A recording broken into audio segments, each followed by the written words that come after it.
Hello and welcome to this mid-morning taste challenge. We have two blended Irish whiskeys, two famous ones, really well, famous brands. This is Bushmills, the original Irish whiskey, introduced in 1888. Well, the distillery is older than that, but this brand, Bushmills, 1888, 1608. Yeah, it's sort of deceptive. That's when the king, controlling Ireland, gave a patent for them to, a license for them to distill in Bushmills, Ireland. It's not how old this brand is. The brand is 1888, but 1608 sounds better, right? It says on the bottle, aged a minimum of 3 years. Yes, but the website says it's actually aged 5 years. So we'll go with the 5 years. 5 years is a minimum of 3. It's 3 plus 2 years. Okay. Proximo Spirits, Jersey City, New Jersey, is the importer, and Proximo Spirits, the parent company, is Jose Cuervo. Okay, so it's a Cuervo brand. Cuervo went around buying a bunch of other liquor companies. So the famous Bushmills in the squared-off bottle make it easier to ship. You can fit more bottles in a box. The old Bushmills Distillery Irish whiskey. Okay, this is from Northern Ireland, though. County Antrim. So County Antrim in the British-controlled area, still part of Great Britain. Well, part of the United Kingdom of Great Britain and Northern Ireland. Sorry. Great Britain is the island that, the island that has England, Wales, and Scotland. This is Ireland, and that's Northern Ireland. All right, sorry for the mistake. Okay, Jameson, the world's best-selling Irish whiskey, but this is not the regular Jameson. This is the Caskmates Stout Edition, aged for some time, no age statement, in ex-stout beer barrels. Don't know who's stout barrels. Maybe it's more than one company. Thank you, David. My friend got this bottle for $4.99, 375 milliliter bottle, $4.99. True story. Can't remember where he bought it, but doesn't matter. But he bought it and he gave me a bottle, so that's awesome. I don't have too much left, but enough to go through these challenges. I bought the Bushmills at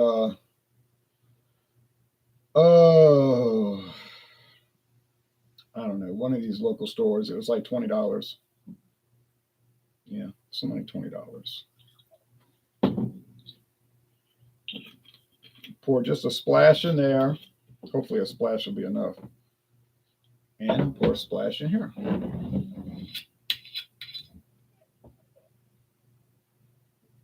Make sure I got the right labels.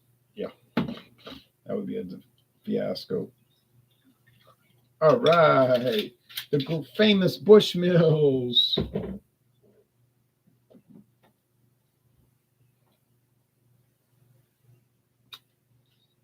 Need a little bit more. All right. You can take a tour of their distillery. Here, it's a nice tour.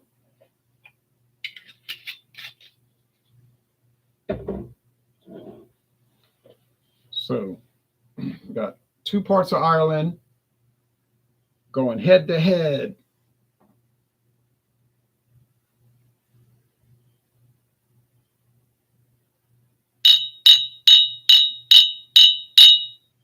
The Irish Free State, established in 1922, declared the Republic, the Irish Republic, in 1949 with their own president. No more ties to the British monarchy. Completely independent, 1949. All right. Years before I was born. And Northern Ireland, established in 1922 when they refused to join Ireland as a new country. All right. Pale straw. If I went to Ireland, I'd like to visit both parts. And I'd probably like to go visit distilleries and breweries more than like an old museum. I don't like museums. They're boring. It's like old artifacts. I like active, like interactive museums, like a live production facility, like a brewery or a distillery, a factory that makes food product. I'd rather go see a food product If they made pies, I'd rather go see that than go look at some old relic. But and that's from somebody that teaches history or used to teach it. So it's telling you what I'd rather do. I'd go to a football game, or as we call it, soccer. I mean, I really want to do that, but I'd like to go to their parliament, watch a debate. I did that in the Bahamas. Now, the only time I've been to legislatures, right? But they really never were in session, because usually when I'm on vacation, it's in the summer and they closed. Everybody's on vacation. But like I went to the Canadian Senate, and it was nobody there except the tour guide. He said, "Well, they're not here right now. They're off out of session on vacation." And he was showing us around the Senate, though. It was very nice, and that was something to see. And then I've been to United States Congress. But it was the same thing. Like, well, they must have been in session, or they were doing something, because Nancy Pelosi walked right in front of me. They said, "That's the Speaker of the House," but at the time, and I said, "Oh, I know her." And then they were rushing past to go do something. So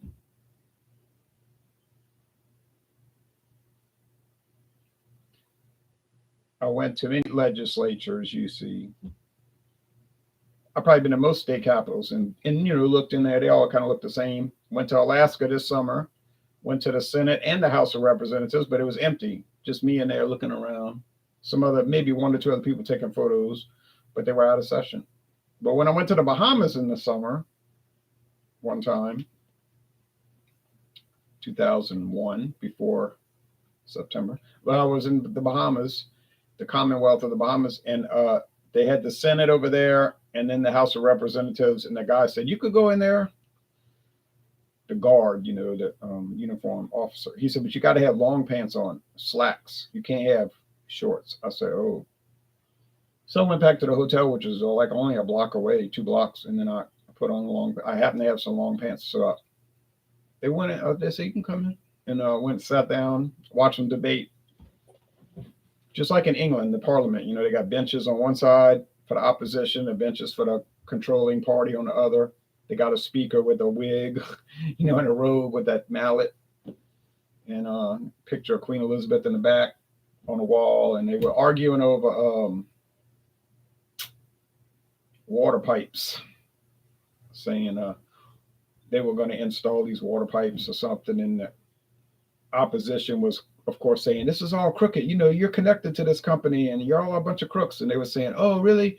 Well, what about you? And you did that?" And back, and they were going back and forth. And then,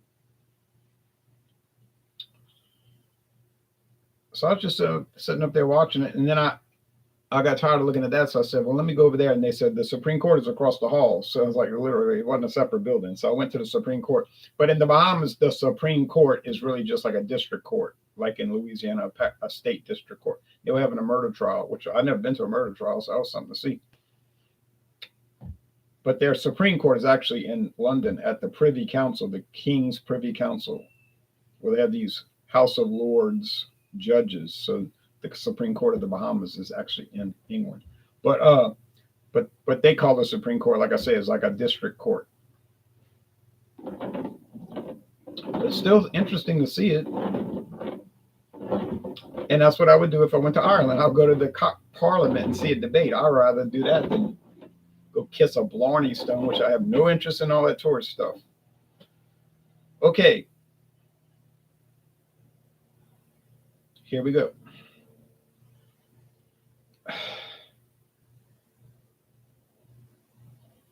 Oh, well, yeah, it just smell like the same old thing. What I mean is multigrains, corn, or I'm sorry, in Ireland they say maize, barley malt, single malt barley. Do they use wheat or rye? I haven't read any prohibition against it. I read the Irish whiskey laws, seemed pretty open. There were some regulations, but it was open-ended. Like, as long as you age it 3 years in oak and you distill it from whole grains, and it has to be a mash or something, certain you know what I'm saying, like a certain alcohol by volume when it's distilled and when it's barrel aged. And it has to be at least 40% coming, you know, once it's bottled. But other than that, they don't really care, as long as it's, you know, aged 3 years. All right, that's what it smells like. Multi grains. Is it that different from bourbon or American blended whiskey or Canadian blended whiskey? Not really.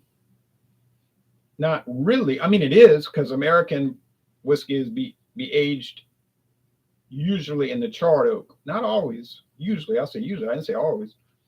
So you get that you don't get that charred oak here, but you get that generalized common aroma. I actually sip some, sorry. Here you get the same generalized common aroma, but with that tweak, that twist, that twirl. And I think it's coming from the stout whiskey, the stout beer barrels. DJ Beacon says, "Morning, Jay. Even though we have visited the Bushmills distillery in Antrim, we prefer the Jameson Stout to the Bushmills original white label." Well, you may as well pick what you prefer. That's what I always say. Some people will comment and say, "I'm sorry, but I prefer this one." I said, "Well, why are you sorry about it?" I mean, you just you're picking the one you prefer. Well, I mean, why would you be sorry about it? Why would you apologize? I don't get that part of it. It's like when people are shopping and they'll say to the store clerk, "Oh, excuse me," because they're reaching for a soup can. Oh no, that's appropriate. No, they say, "I'm sorry." Well, why are you sorry? Because you're shopping in a store? It's like an empty statement. You're sorry. You're not sorry because you didn't do anything wrong. The whole reason the stock clerk has a job is because you're shopping in the store. And any stock clerk with any brain would say, "Oh yeah, fine, you know, sure, of course." I mean, why would you be sorry? Didn't think I said apologize.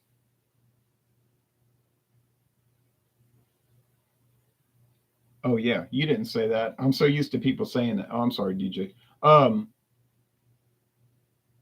But some people will say that. No, I wasn't referring to you. I'll say some people do say that, like, "I'm sorry." You just say you preferred it, and that's fine.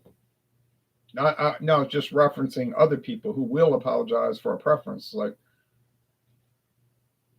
you know, they'll say, I don't know if they mean it or it's just like a thing people say, like, "I'm sorry, but I prefer Halloween over this other movie." Well, okay, you prefer it. There's nothing to be sorry about. Okay, so I think we cleared that up. It's just a misunderstanding. Okay. What? Okay, so where I stand right now is 6-3. 6 wins, 3 losses. I've gotten it right 6 times, but I got it wrong 3 times, and I'm pretty disgusted about that. So I'm trying to get it up to 7 out of 10, which is not exactly championship material. It's a whole lot better than 5 wins and 5 losses. Let's go with the taste. Cheers.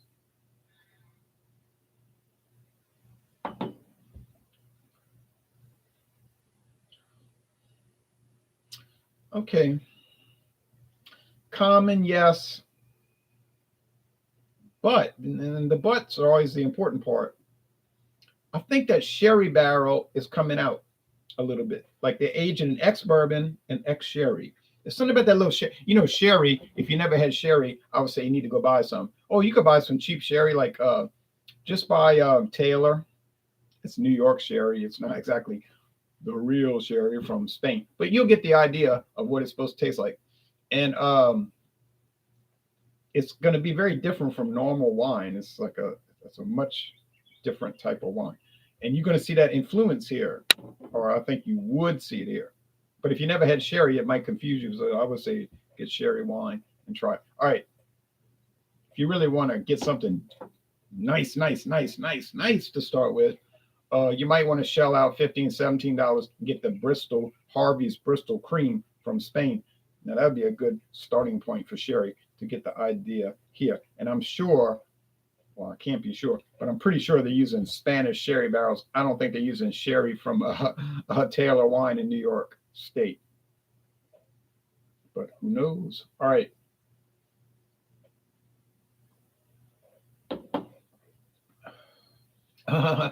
Yeah, yeah, yeah, yeah, yeah, yeah, yeah, yeah, yeah.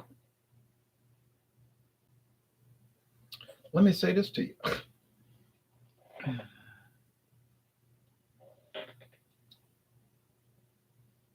I'm glad DJ got to tour that distillery. Man, I'd love to do that. That's a dream. It's not a dream. It's not unattainable. I've never been to Ireland, but I would like to go. Not, it's not on the top of my to visit list, but it would be nice. Um,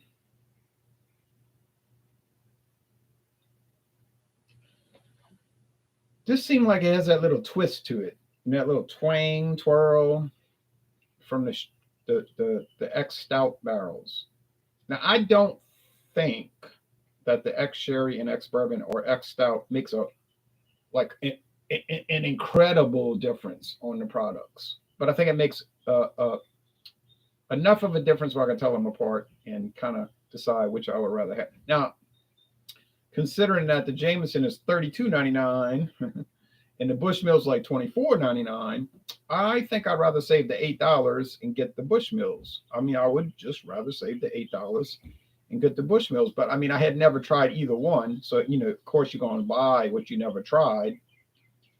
But I'm talking about in the sense of just regular drinking, which I told y'all I don't regularly drink liquor, but it's a hypothetical option. Like if I did regularly buy Irish whiskey, which of these two would I buy? I would go and save the $8 and get the Bushmills. I do believe. I'm not saying it's better. I'm saying it's better when I'm saving $8. Okay.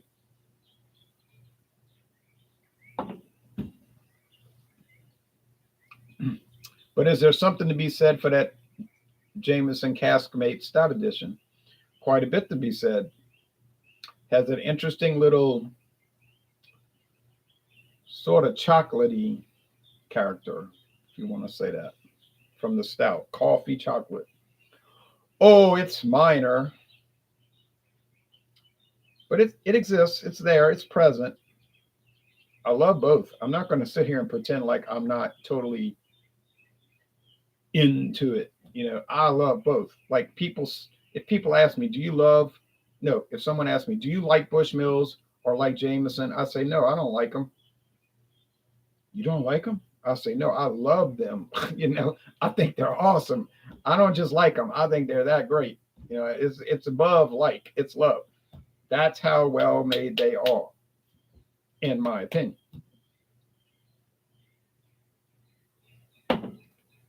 Oh yeah. Oh yeah. Oh yeah, yeah, yeah, yeah, yeah. I don't see what the complaint would be. I see people do videos and they say, "Well, it's not very good,"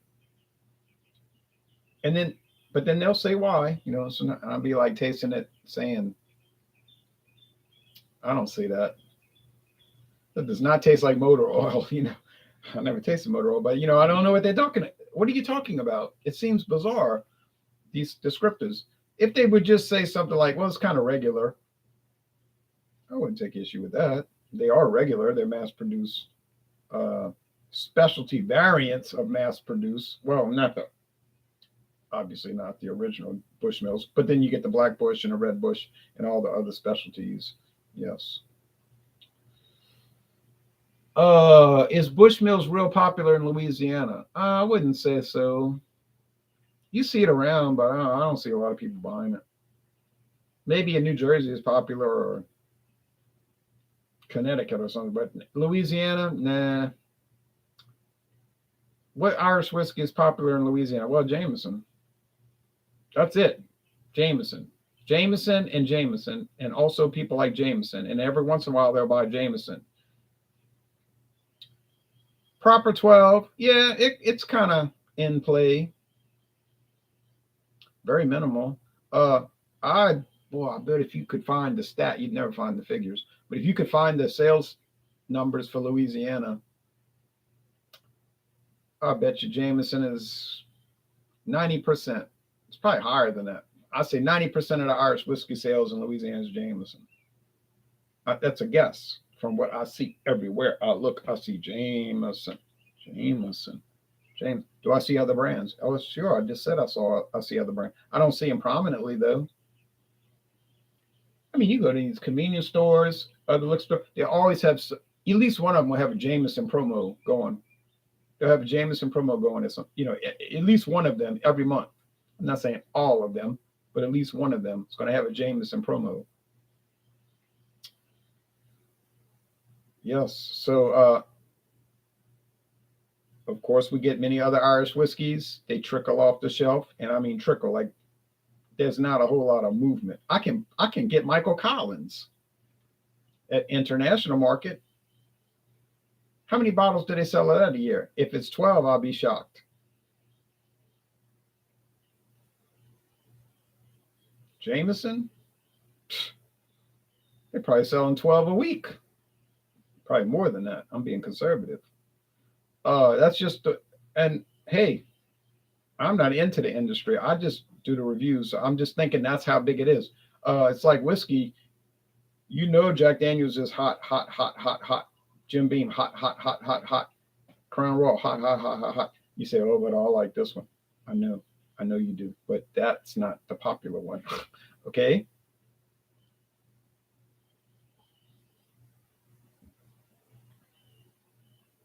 Yeah, I'm gonna stick with that. I'd rather save the $8 and just get the Bushmills. Yes. Okay, so Bushmills wins with all things considered. I'm not saying it definitively wins on its own merits versus Jameson Caskmates Stout Edition on its own merits. But like I'm saying, all things considered, I'll give the victory to the Bushmills original, the original. But yeah, 6 and 4. That's pitiful. That's actually the Caskmates that I picked. Can't get over this. It's really it's either an indictment against me not knowing what I'm tasting. I don't believe that's the case, but it's possible. Or it's an indictment against the product, Jameson Caskmates Stout Edition, that is not really that different than the rest of the run-of-the-mill regular old Irish whiskeys. And I think it's that. Could be wrong.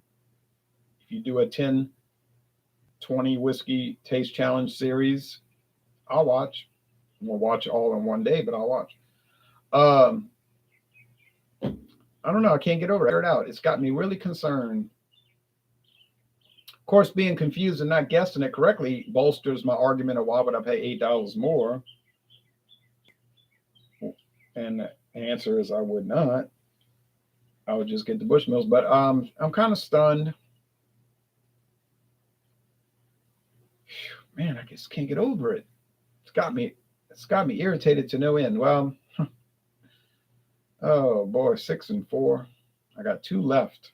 I got the Black Bush and the Red Bush from Bushmills. I would hope I could get those right and finish up 8 and 4, 8 out of 12. Well, 75%. That's pretty sorry, but I'm going to blame the product. I feel more comfortable. I do feel comfortable blaming the product because I don't think it's that differentiated.